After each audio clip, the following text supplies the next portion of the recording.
Buenas tardes a todos nuestros amigos y hermanos que nos acompañan en el programa El Evangelio de Cristo a través de la Biblia. Estamos contentos de que una vez más nos pueda sintonizar. El Señor ha permitido que aparezcamos en la pantalla de este canal, también a través de la internet, señal de YouTube. Y hay un Facebook también para algunas personas que quieran comunicarse con nosotros, hacer alguna pregunta respecto a los temas que estamos tratando aquí en este programa. Y sobre todas las cosas deseamos que el Señor Jesucristo sea presentado como el Salvador del mundo. No presentamos a nadie más como el Salvador. La única persona la cual es el centro del Evangelio es el Señor Jesucristo. Vamos a hacer la oferta que siempre hacemos, que son estos libros, que son cursos bíblicos Emaús. Este curso, por ejemplo, se llama Un encuentro con Cristo. La persona se le entrega este curso, este libro, con hoja de exámenes. Entonces luego entrega la hoja de exámenes con las respuestas que aparecen allí y se queda con este libro para responder para estudiar cuantas veces usted estime conveniente. Así que hay muchos títulos en esta serie de cursos bíblicos Emaús que son por correspondencia, son sin costo para el estudiante, son totalmente gratuitos, totalmente gratuitos.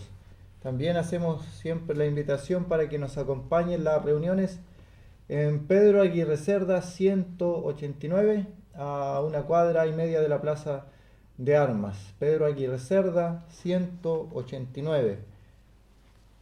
Estamos tratando ciertos temas, pero con el enfoque evangelístico. Este es un programa de evangelización, también de enseñanza de la palabra del Señor. Por lo tanto, invitamos a nuestros amigos que puedan tomar apuntes, puedan leer los pasajes que leemos acá en la Escritura con ellos también. Así que en el día de hoy vamos a leer algunos textos en la Escritura. Y un primer texto que vamos a considerar está en la carta a los Filipenses. Pablo, como lo hemos explicado en otras ocasiones, escribe cartas a las iglesias recién formadas en todo lo que era el Asia, el mundo también griego, y hemos visto carta a los Corintios, hemos visto la carta a los Gálatas, y esta está en Filipo. Entonces le escribe la carta, por eso se llama Filipenses. Hay personas que nos acompañan que no tienen mucha familiaridad con la escritura, por eso reiteramos aquella explicación. Así, Pablo, el apóstol Pablo, el último de los apóstoles, como él dice, aquellos 12 apóstoles del Cordero que están en Apocalipsis, sus nombres están inscritos en los pilares de la ciudad. Solamente creemos en aquellos apóstoles porque tenían que tener requisitos para ser apóstoles, y no en la aparición desde el año 2000 en adelante comenzó a aparecer una serie de personas que se autodenominaron apóstoles por ciertas visiones que otras personas tuvieron. Así que la Biblia menciona el nombre de 12 apóstoles y Pablo dice: a mí como un abortivo se me apareció a mí, a Pablo, y se le menciona como el apóstol de los gentiles. Y él predica el evangelio, iba a los judíos en las sinagogas, en todas las partes donde se juntaban judíos, en las sinagogas, pero luego va a los gentiles y es llamado así el apóstol de los gentiles. La epístola del apóstol Pablo a los Filipenses, en el capítulo 1 vamos a leer unos versículos para que veamos un poco los conflictos que Pablo tenía al presentar el verdadero evangelio del Señor Jesucristo. Dice el versículo 12, Filipenses capítulo 1, versículo 12. Quiero que sepáis, hermanos, que las cosas que me han sucedido han redundado más bien para el progreso del Evangelio, de tal manera que mis prisiones se han hecho patentes en Cristo en todo el pretorio y a todos los demás, y la mayoría de los hermanos, cobrando ánimo en el Señor, con mis prisiones, se atreven mucho más a hablar la palabra sin temor. Algunos a la verdad predican a Cristo por envidia y contienda, pero otros de buena voluntad. Los unos anuncian a Cristo por contención no sinceramente, pensando añadir aflicción a mis prisiones, pero los otros por amor, sabiendo que estoy puesto para la defensa del Evangelio. ¿Qué pues? que no obstante de todas maneras, o por pretexto o por verdad, Cristo es anunciado, y en esto me gozo y me gozaré aún, porque sé que por vuestra oración y la suministración del Espíritu de Jesucristo, esto resultará en mi liberación, conforme a mi anhelo y esperanza, de que en nada seré avergonzado, antes bien, con toda confianza, como siempre, ahora también, será magnificado Cristo en mi cuerpo, o por vida o por muerte. Porque para mí el vivir es Cristo y el morir es ganancia. Mas si el vivir en la carne resulta para mí en beneficio de la obra, no sé entonces qué escoger, porque de ambas cosas estoy puesto en estrecho, teniendo deseo de partir y estar con Cristo, lo cual es muchísimo mejor, pero quedar en la carne es más necesario por causa de vosotros. Y confiando en esto sé que quedaré, que aún permaneceré con todos vosotros, para vuestro provecho y gozo de la fe, para que abunde vuestra gloria de mí en Cristo Jesús, por mi presencia otra vez entre vosotros. Solamente que os comportéis como es digno del Evangelio de Cristo, para que sea que vaya a veros o que esté ausente, oiga de vosotros que estáis firmes en un mismo espíritu, combatiendo unánimes por la fe del Evangelio, y en nada intimidados por los que se oponen, para que para ellos ciertamente es indicio de perdición, mas para vosotros de salvación, y esto de Dios, porque a vosotros os es concedido a causa de Cristo no solo que creáis en Él, sino también que padezcáis por Él, teniendo el mismo conflicto que habéis visto en mí y ahora oís que hay en mí. Hemos dado lectura al capítulo 1 de la carta a los Filipenses, del verso 12 al final del capítulo. Tenemos aquí un hombre de Dios, un siervo de Dios, un hombre que si existiera en el día de hoy, no aceptaría, no permitiría que se le tirara una alfombra roja, que andara en jet y aviones privados, que todo el mundo le adulara, le rindiera pleitesía, como si él fuera el importante. Pablo no era así. Pablo era un siervo del Dios Altísimo. La palabra siervo, la palabra esclavo, él era un siervo del Señor Jesucristo. Él entendía la analogía que se hacía de los siervos libertados en el imperio romano. El imperio romano fue muy duro en cuanto a la esclavitud. Había mucha esclavitud. Y esa es la palabra que ocupa el apóstol Pablo cuando habla de siervo. De siervo. Él dice, soy siervo de Jesucristo, soy esclavo de Jesucristo.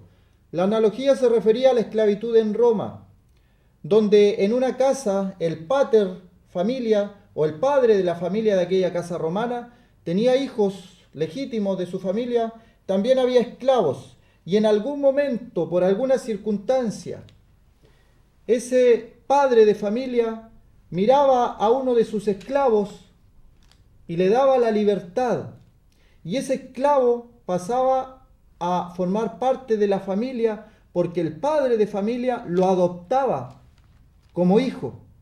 Y ese esclavo, que en otro tiempo le servía porque era su amo, ahora sirve, pero con gusto, sirve con ansia de servir al que lo liberó de la esclavitud, al que le hizo un papel diciendo que ahora ya era parte de la familia, que ahora era hijo de ese señor, era hijo de ese padre de familia. Esa es la analogía que hace Pablo cuando le habla a los creyentes, a los cristianos, y le dice, vosotros sois adoptados ahora. Somos parte de la familia de Dios. Hemos sido liberados de la esclavitud del pecado y hemos sido ahora posicionados en la familia de Dios. Somos hijos por adopción. Y hace esa diferencia porque el único legítimo hijo es nuestro Señor Jesucristo. Los demás somos todos hijos de Dios por adopción.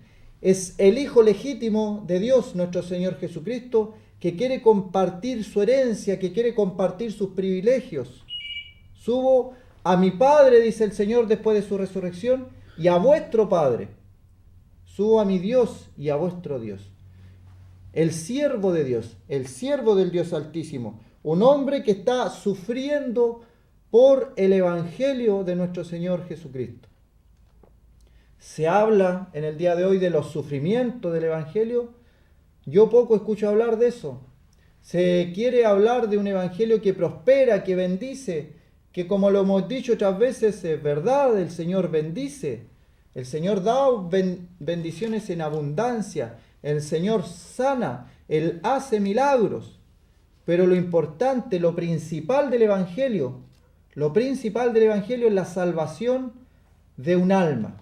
Que la persona que está oyendo en esta tarde entienda que puede haber ido toda la vida a una iglesia, puede haber participado de algún coro, de alguna misión, de alguna cosa, pero si no tiene a Cristo en su corazón, si no tiene a Cristo el Señor como su Salvador, esa persona va a tener el mismo fin de aquel que no hizo nada, que vivió en delitos y pecados, y va a ir al infierno igual que esa otra persona.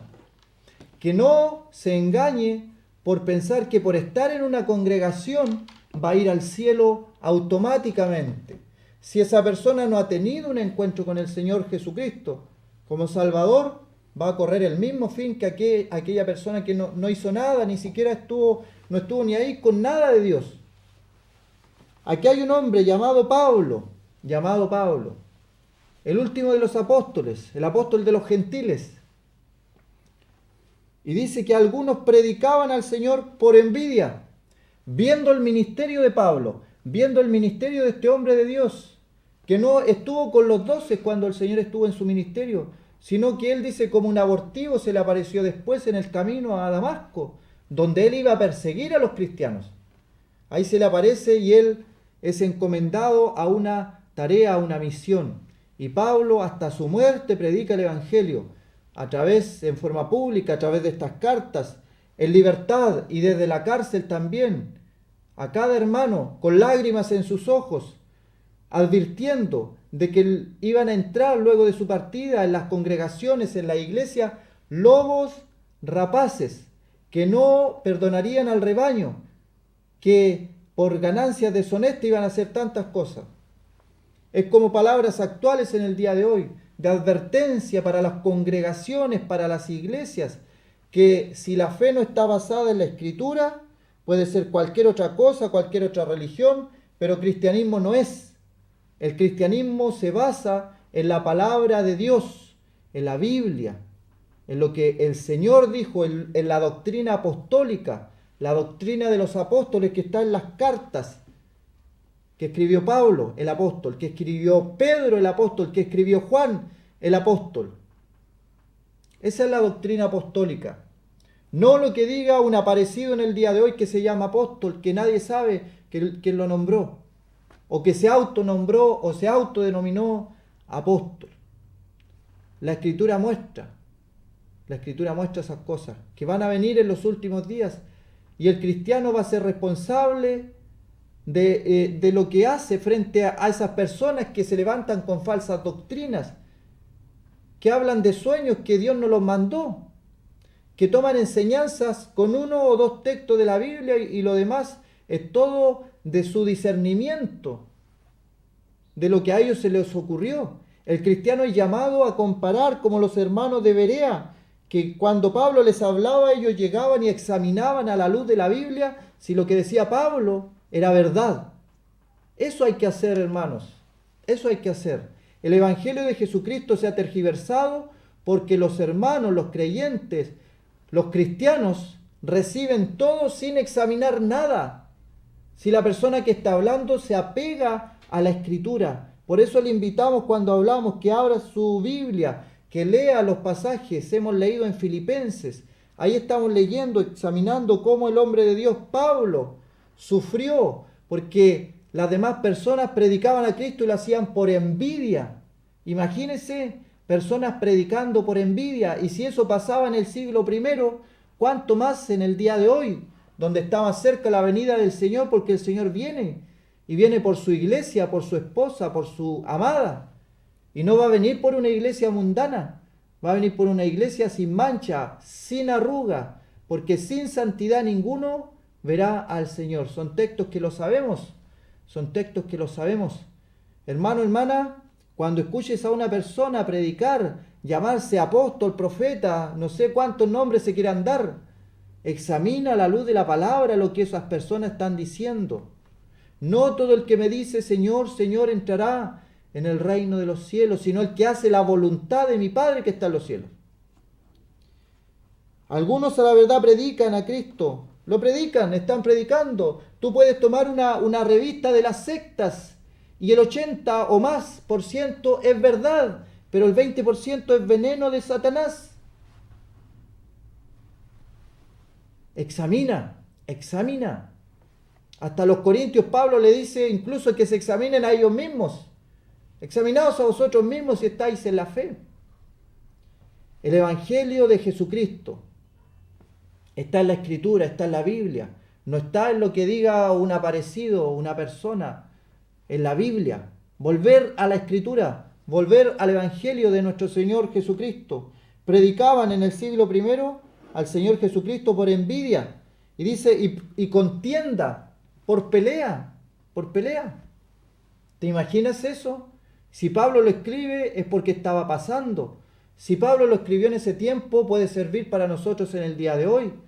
Que examinemos lo que se está predicando y las intenciones de por qué se está predicando. ¿Por envidia? ¿Se puede predicar a Cristo por envidia?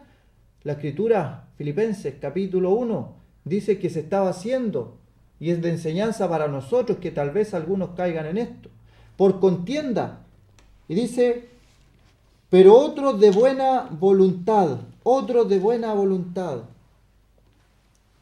Algunos anuncian a Cristo, dice Pablo, por contención, no sinceramente, pensando añadir aflicción a mis prisiones.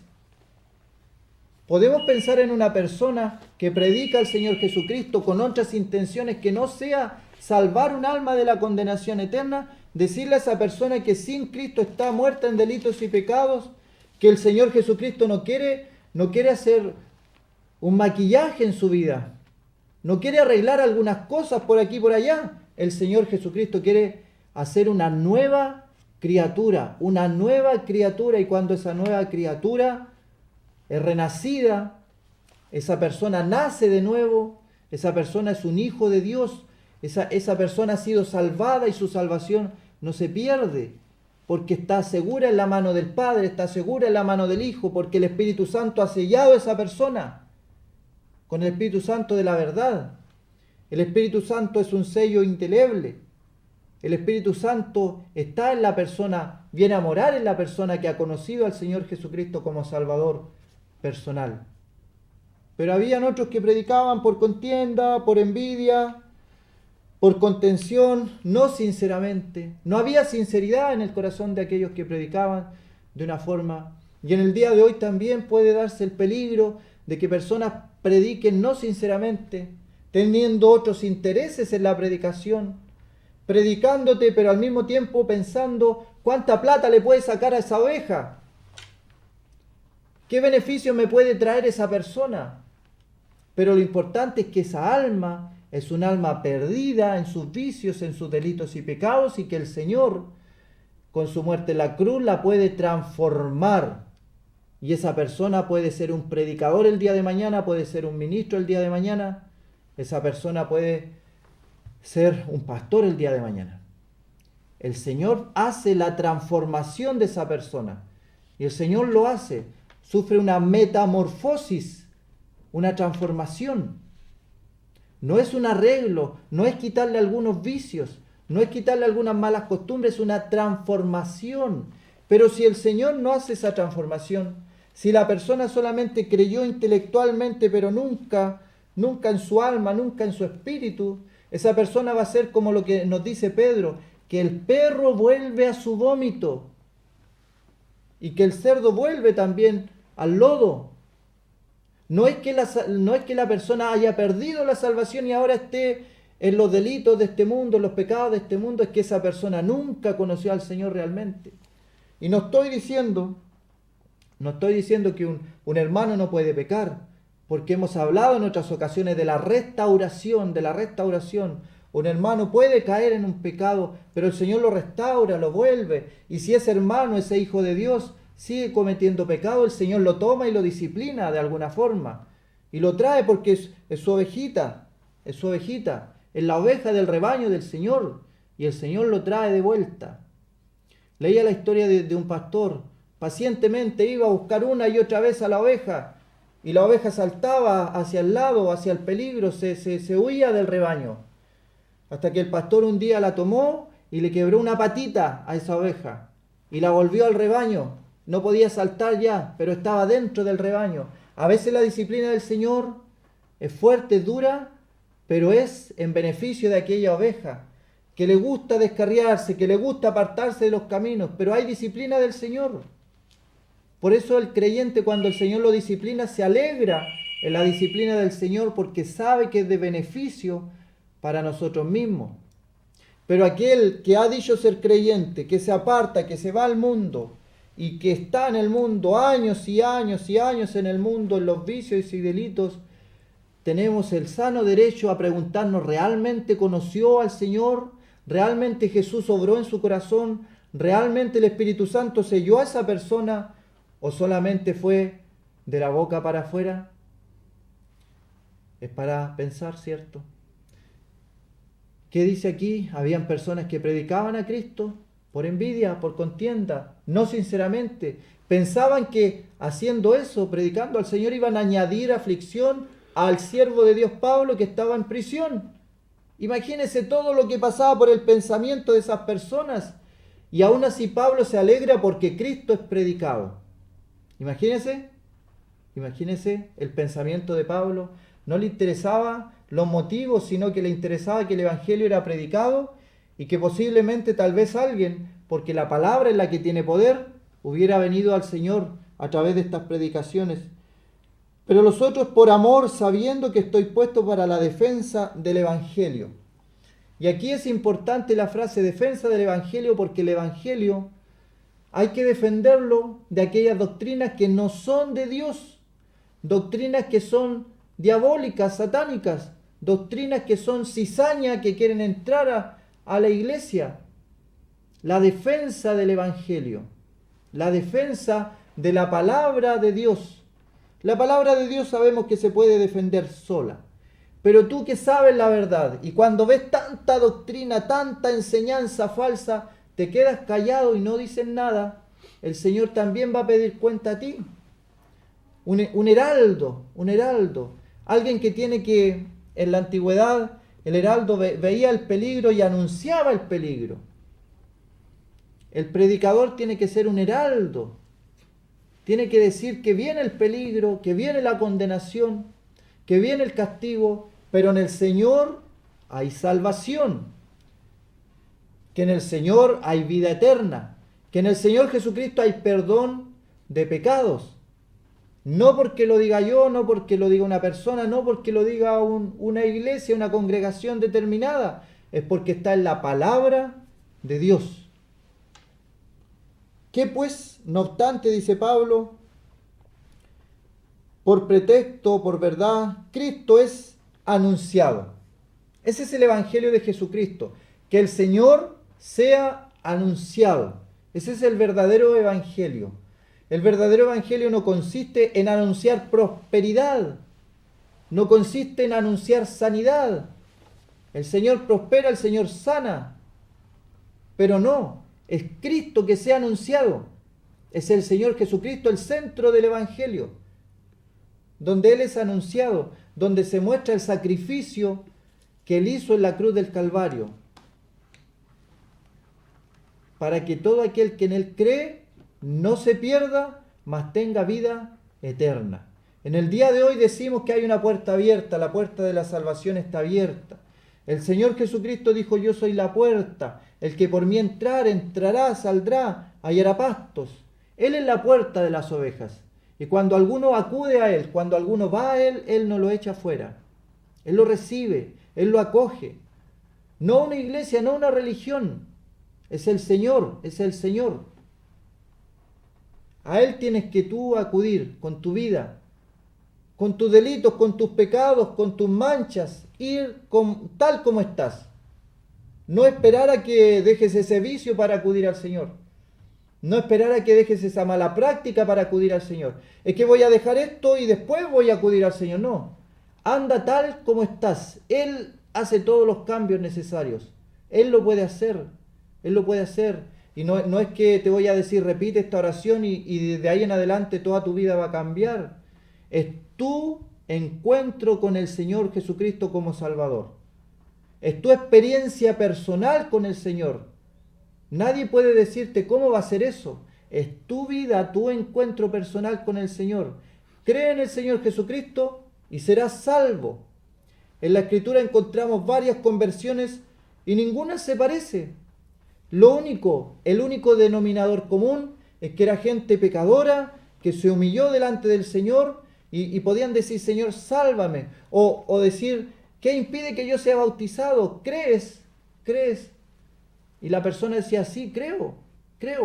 Era un encuentro personal, la persona sabía, entendía lo que estaba leyendo, lo que se le estaba explicando y decía, yo creo eso, yo recibo eso, yo tomo eso. Yo me arrepiento de mis pecados y comienzo una nueva vida con el Señor Jesucristo. Es la experiencia de la persona con su Creador, con su Señor. Y aquí Pablo tenía también fe en lo que es la oración. Dice el versículo 19, porque sé que por vuestra oración y la suministración del Espíritu de Jesucristo.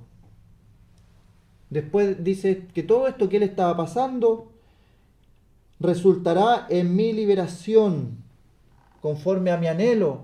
Después más adelante dice, no seré avergonzado. Imagínate las palabras de una persona que está en prisión, no por un delito, sino por predicar el Evangelio, que está en una prisión que no es cómoda, está sufriendo penalidades por el Señor Jesucristo, pero a él no le interesa eso. Quiere que más personas conozcan al Señor y le escribe a los hermanos, escribe a los corintios, escribe a los gálatas, escribe a los efesios. ¿Y cuál era su propósito en la carta? Mostrar al Señor Jesucristo. Y el Espíritu de Jesucristo, el Espíritu de nuestro Señor que mora en cada creyente, en cada uno de nosotros. ¿Tienes tú el Espíritu del Señor morando en ti? ¿Cómo se puede recibir el Espíritu? ¿Cómo se puede recibir al Señor? ¿Hay una oración mágica? De ninguna manera.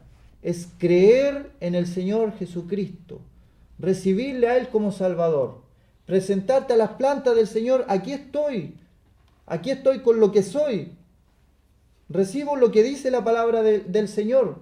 Ahí dice que si alguno viene a ti, tú no lo echas fuera, yo vengo a ti.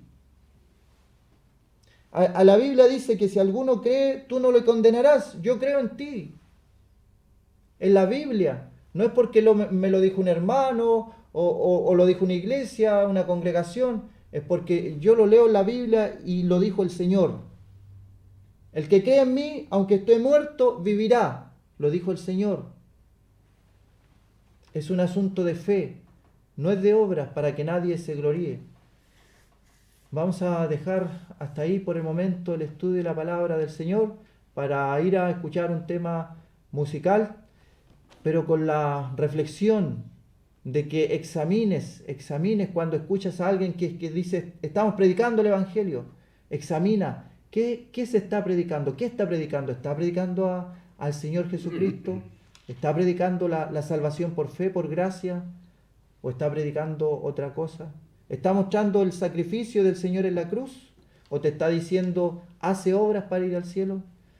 El Evangelio del Señor Jesucristo es, cree en el Señor Jesucristo y serás salvo tú y tu casa. Vamos a ir a escuchar un tema musical y luego vamos a continuar con el estudio de la palabra del Señor.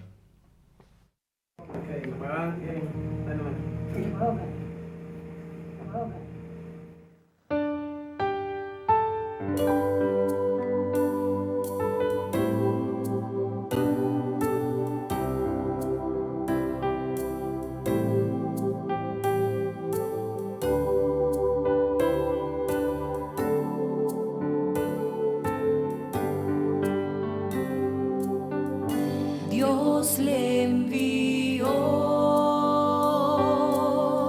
se llama Cristo, Él vino a amar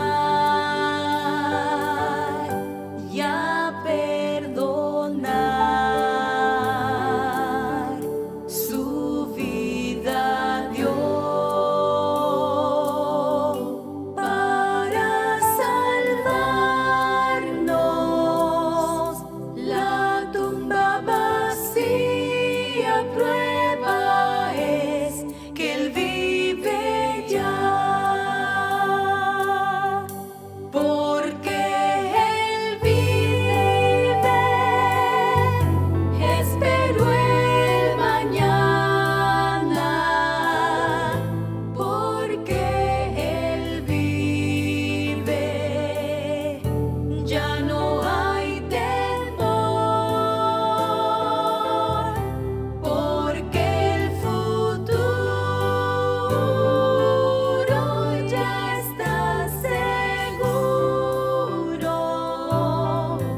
los Hechos de los Apóstoles, como hemos mencionado, la historia de los comienzos de la iglesia.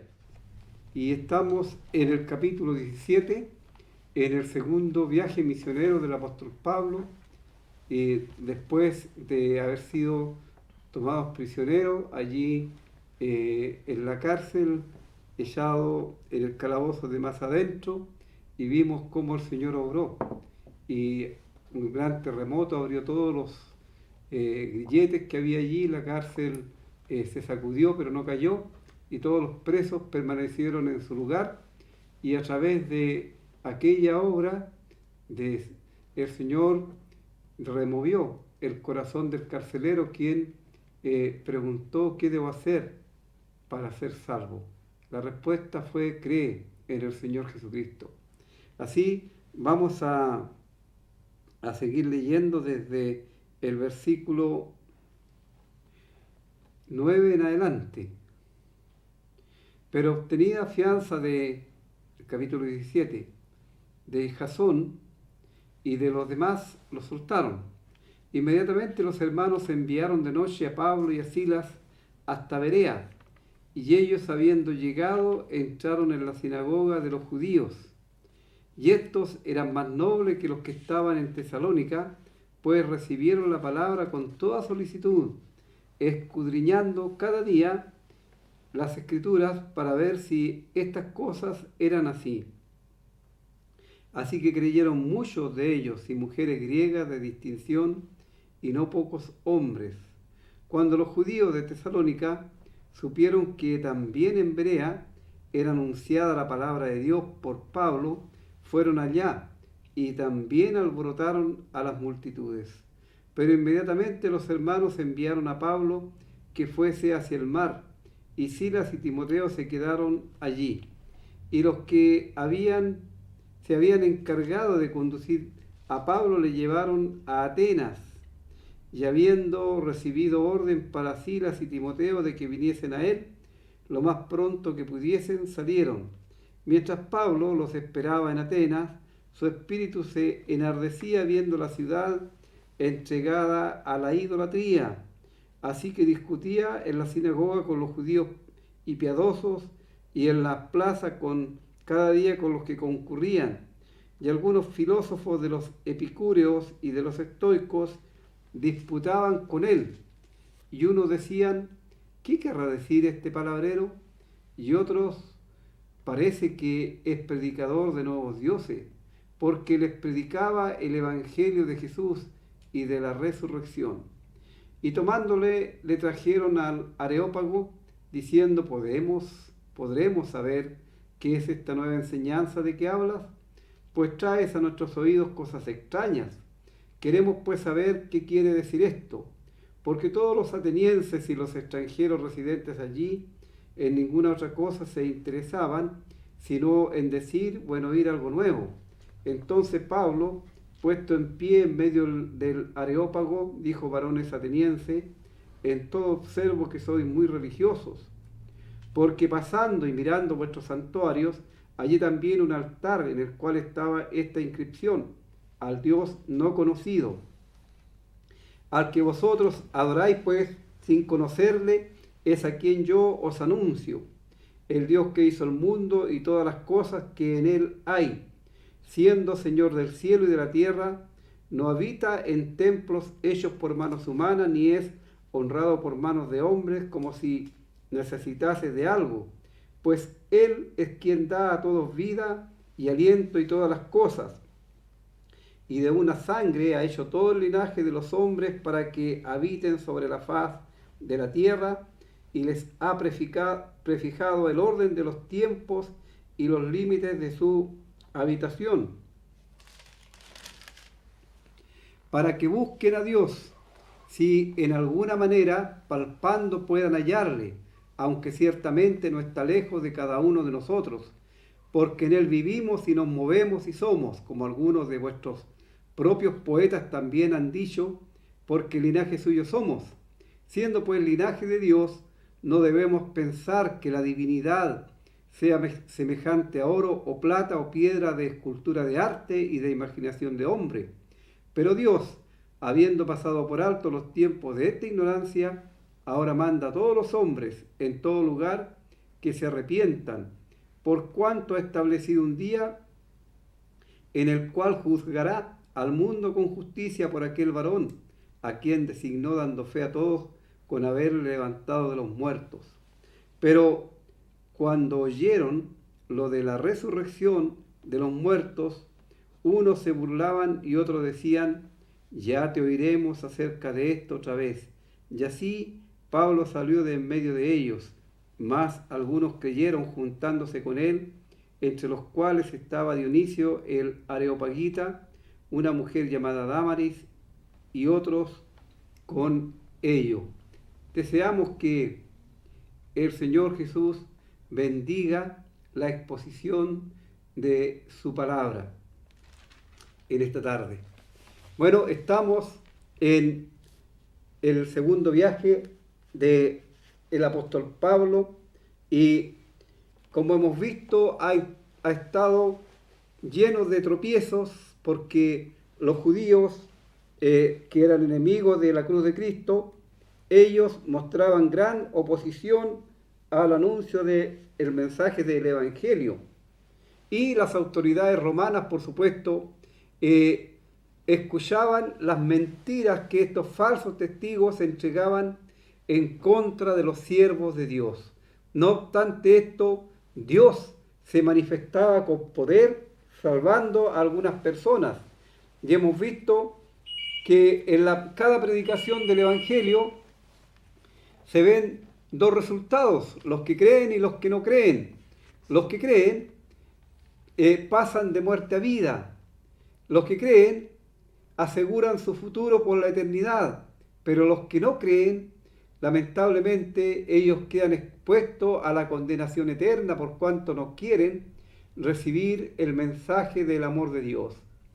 Después del encarcelamiento, ellos van a Tesalónica y allí son perseguidos. Luego ellos van a Berea y también allí son perseguidos, pero allí en Berea, como escuchábamos en la primera parte de esta tarde, los judíos que estaban en la sinagoga en Berea eran más nobles que los que estaban en Tesalónica y manifestaban esa nobleza porque ellos, al escuchar a Pablo y Silas predicar el Evangelio, después ellos inmediatamente veían en las Escrituras si lo que Pablo había dicho era como Dios lo había expresado o no.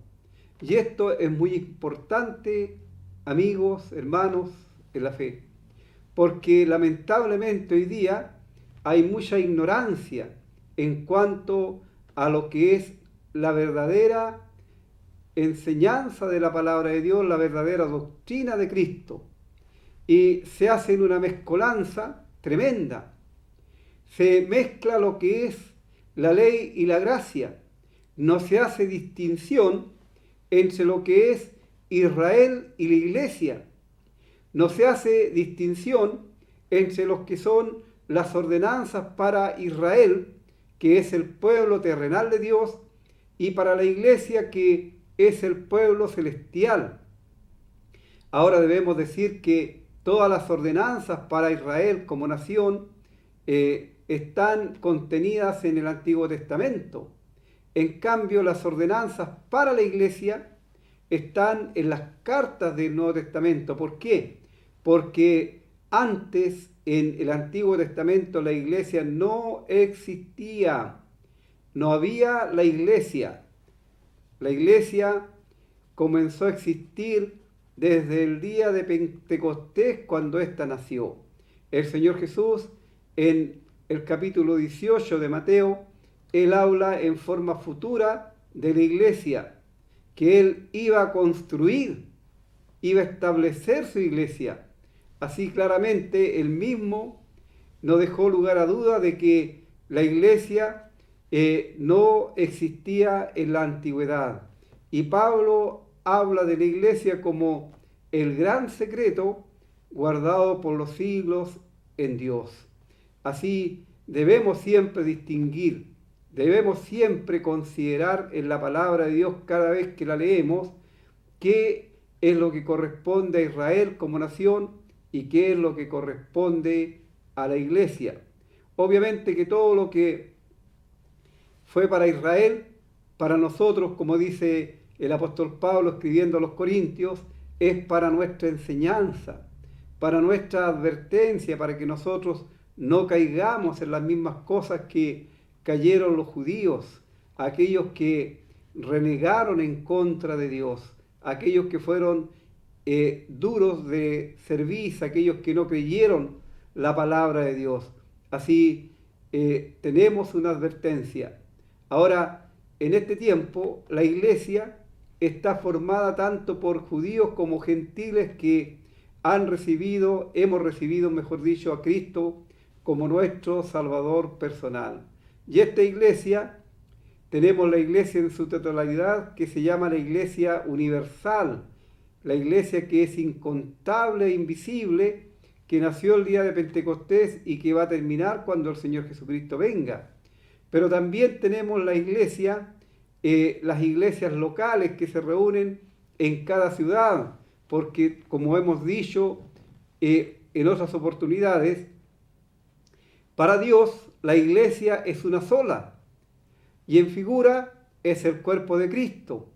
Cristo es la cabeza de la iglesia, no un hombre pecador, sino Cristo es la cabeza de la iglesia. El representante de Cristo aquí en la tierra tampoco es un hombre, sino es el Espíritu Santo. La iglesia es de Dios. Dios la ganó a través de la sangre del Señor Jesucristo, es la declaración que tenemos en Hechos el capítulo 20. Así, querido amigo, hay que conocer, hay que saber cuáles son las formas de las palabras que Dios ha dejado escritas y establecidas en la Biblia. No debemos nosotros tergiversar esa palabra, no debemos agregar ni quitar a ella. No debemos anteponer nuestros razonamientos a lo que es la palabra de Dios. Tampoco debemos sacar un texto de su contexto, porque ahí se forman falsas doctrinas.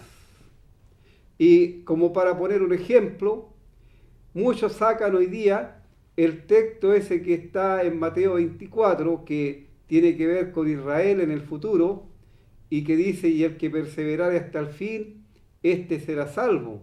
Ese texto no es para nuestro tiempo, es para Israel, en el tiempo de la gran tribulación. Pero la gente hoy día lo utiliza y forman una falsa doctrina, porque dicen, no es que hay que perseverar para ser salvo, pero la palabra de Dios enseña a través de la Biblia que la salvación es solamente por fe en la muerte del Señor Jesucristo, no por obras, para que ninguno se gloríe. Dice el apóstol Pablo escribiendo a Tito también, y nos salvó, no por obras de justicia que nosotros hubiéramos hecho, sino la salvación es obra de la gracia de Dios. Así es tan importante esto de escudriñar las Escrituras, de ver si lo que se ha escuchado es realmente conforme a lo que Dios ha dejado escrito. La palabra de Dios ella no miente. La palabra de Dios es infalible, no falla, no tiene ninguna falla, no tiene ninguna contradicción. Las contradicciones las tenemos nosotros, los hombres solamente, pero no la palabra de Dios. Así, ojalá que muchos sigan el ejemplo de estos creyentes de Berea, que puedan ir viendo si realmente lo que han escuchado es conforme a la palabra de Dios. Luego de estos levantamientos, de estas sazonadas que hubieron en estos lugares en donde los judíos incrédulos alborotaron a la gente y lograron que los creyentes tuvieran que escapar de allí, porque tras todo esto estaba Satanás moviendo los hilos para que el evangelio no llegara a las personas. Entonces Pablo es enviado por algunos hermanos por mar a Grecia, y llegan a Atenas. Y Atenas en aquel tiempo era la cuna y el centro de todo lo que era la cultura del mundo civilizado de ese tiempo. Allí estaban las maravillas, allí estaban los grandes filósofos, los grandes pensadores. De hecho, habían escuelas de filosofía en aquel lugar. Pero saben, Grecia y Atenas, que era la capital, estaba totalmente entregada a la idolatría. Y se dice que había más ídolos que habitantes allí en Atenas. Y para cada cosa, para cada ocasión, para cada situación, ellos tenían un dios. Y era tanta la religiosidad que ellos tenían que pusieron en un altar un letrero que decía al Dios no conocido. O sea, por si les faltara a ellos un Dios que todavía tenían que descubrir, dejaron ese letrero puesto allí. Y Pablo aprovecha aquello, como lo hizo el mismo Salvador también, aprovechando las cosas que habían en el entorno para explicar lo que era el mensaje de salvación. Y allí él discutía, o conversaba más bien, en la sinagoga. Había una sinagoga, ya hemos dicho que la sinagoga eran los lugares en donde los judíos se reunían para leer lo que era la ley, la palabra de Dios, el Antiguo Testamento. Y esto lo hacían especialmente el día sábado. Pero el apóstol allí enseñaba, y también enseñaba en las plazas, dice, en las plazas con los que acudían allí cada día.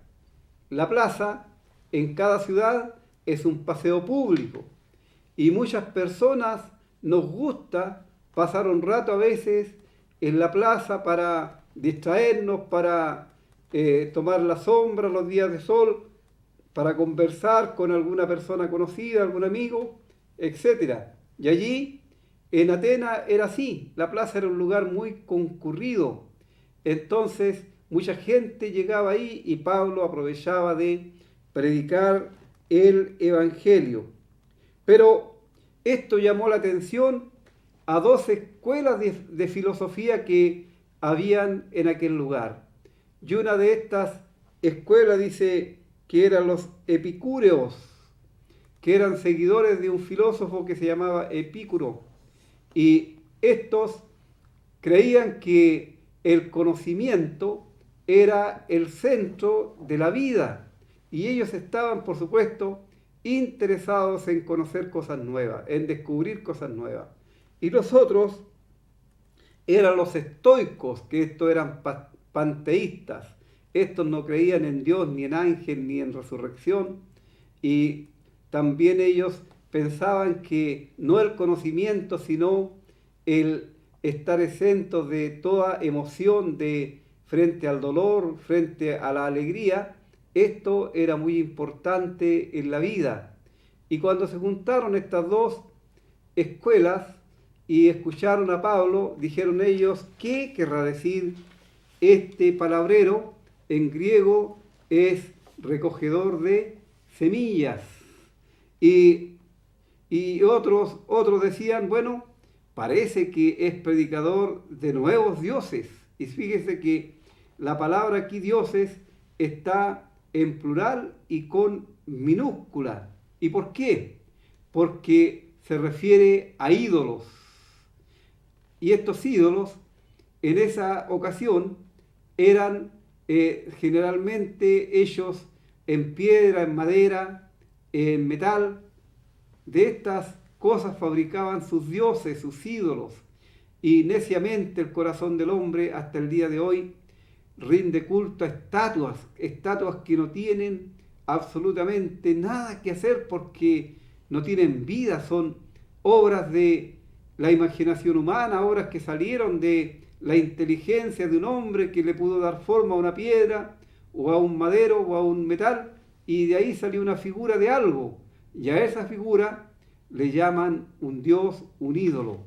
Y el Señor Jesús y Dios en la antigüedad, Él reprendió esto, incluso a los israelitas él les dijo que eran tan necios porque ellos tomaban un madero, un árbol, y con la mitad de ese árbol hacían fuego y se comían un asado, y con lo que les sobraba de ese madero se hacían una figura, y a eso le llamaban Dios.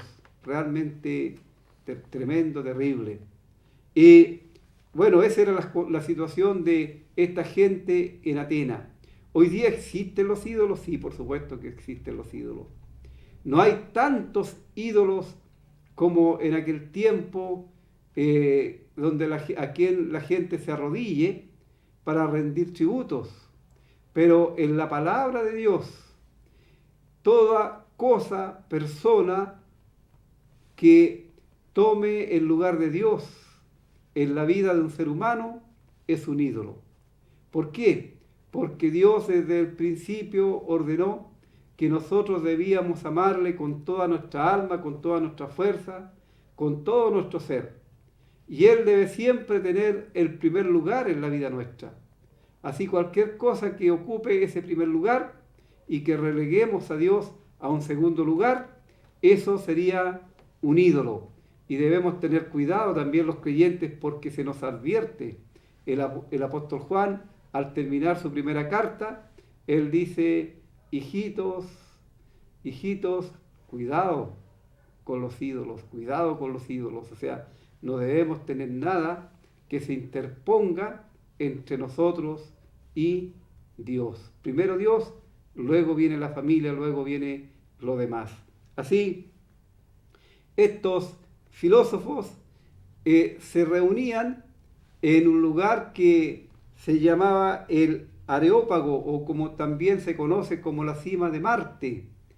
Y allí era un lugar donde se reunían como un lugar donde juzgaban, donde se reunían para juzgar, como un tribunal supremo que había allí.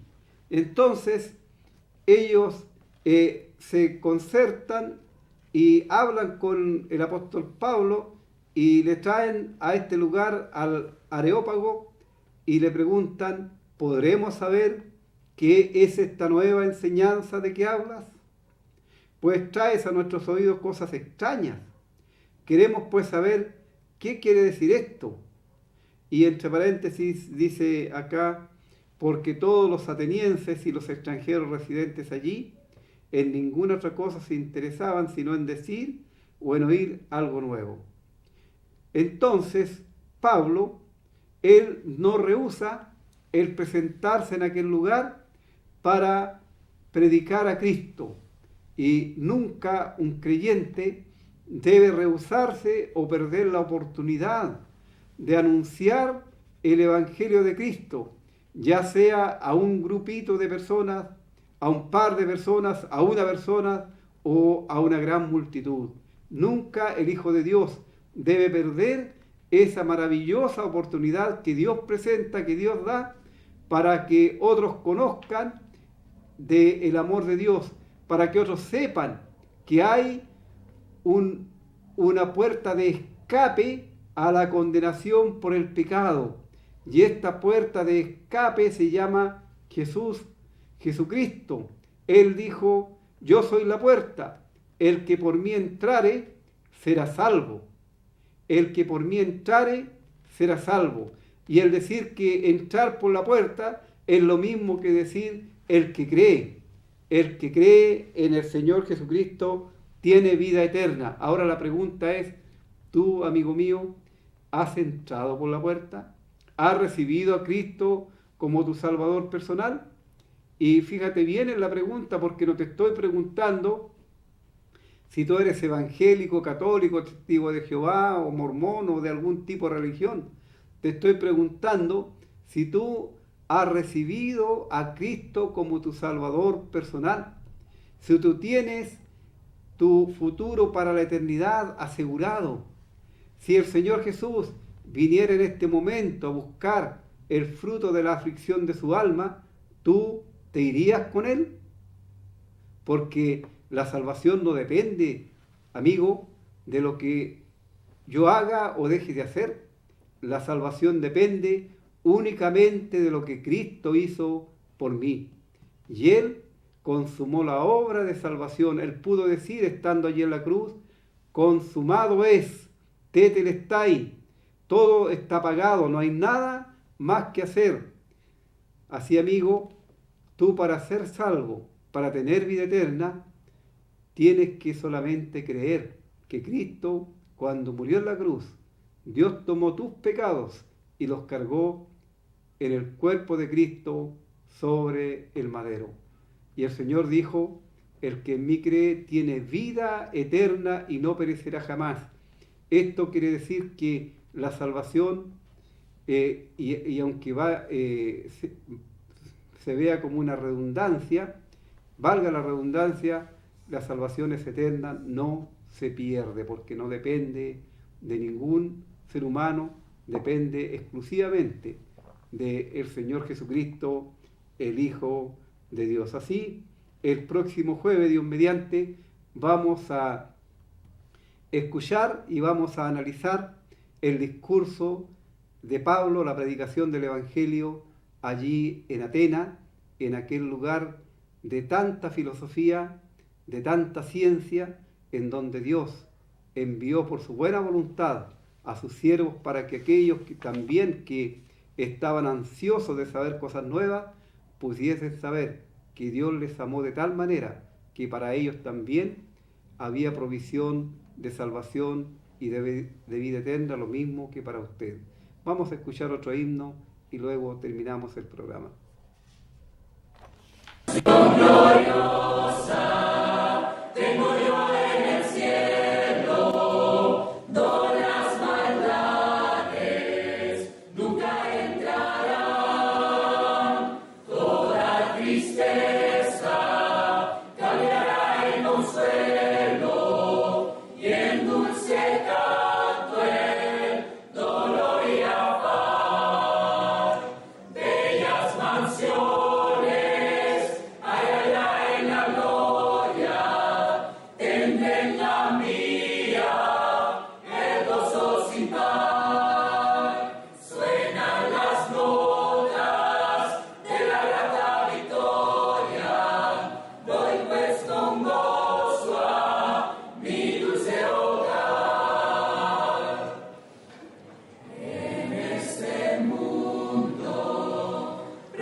Pues bien, al terminar el programa queremos agradecer una vez más la sintonía que usted tiene y queremos decirle a las personas que llamaron pidiendo la oración también que se está orando por ellas en la congregación y también en oraciones personales.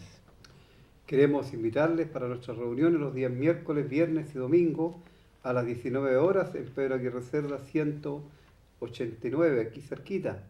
El día domingo tenemos escuela dominical a las 11:30 de la tarde, así también, de la mañana, perdón, a las 11:30 de la mañana, Así les pedimos a los vecinos, a las personas que están cerca en el sector, que envíen a sus hijos con toda confianza, y aún mejor si ellos mismos les acompañan para que escuchen también las enseñanzas de la palabra de Dios, ya que hay clase para niños, jóvenes y adultos.